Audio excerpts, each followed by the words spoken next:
Millions of pensioners will face higher energy bills from October. This comes after Labour's decision to scrap universal winter fuel payments this year. However, while pensioners face an increase of about 15%, everyone else is going to see their energy bills fall under the price cap. So, joining us now to discuss this is pension expert, the Langcat, Tom McPhail. Tom, thank you very much for joining us. Just how many pensioners are going to be impacted by this then?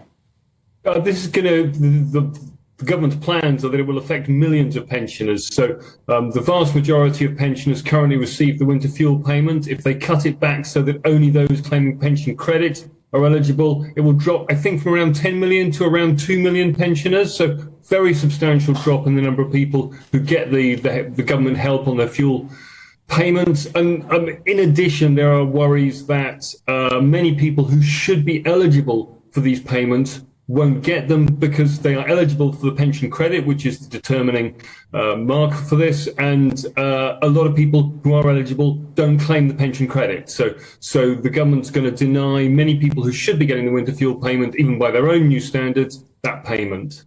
Just to clarify then, really, I mean, arguably, these are the people who are most in need, aren't they, of the winter fuel help? I mean, they are still at work. They can't go out and maybe take up a second job or try to get that pay rise from their boss or something along those lines. These are the people that really need it. Does it not seem slightly bizarre that Labour would go after that demographic?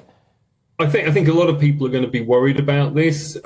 We know that so they've said if you get the pension credit, you'll be eligible for the winter fuel payments. And they say that means, if you get pension credit, you're close to poverty in retirement, and so you deserve the extra help the government's giving.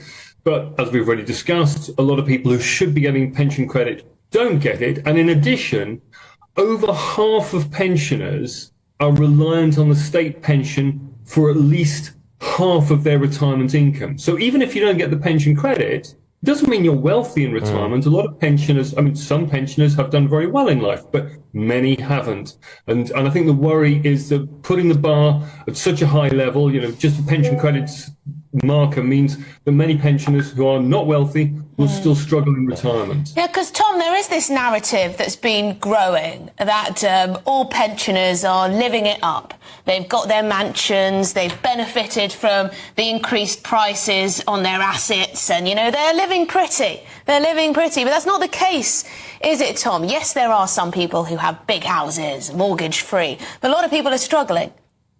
So, and this is the problem. There is a grain of truth in that argument, and the triple lock has done a great deal of good in improving pensioners' standard of living over the last 10 years. So that's good. So pensioners are better off today than they were on average 10 or 15 years ago. Doesn't mean they're wealthy, though. And whilst there is a minority of pensioners who have done well in life, many haven't. And I think particularly older women who very often end up outliving their partner. So think about women living on their own in their 80s. Very often they are very far from wealthy, and they are very much dependent on state support to keep them safe in later life.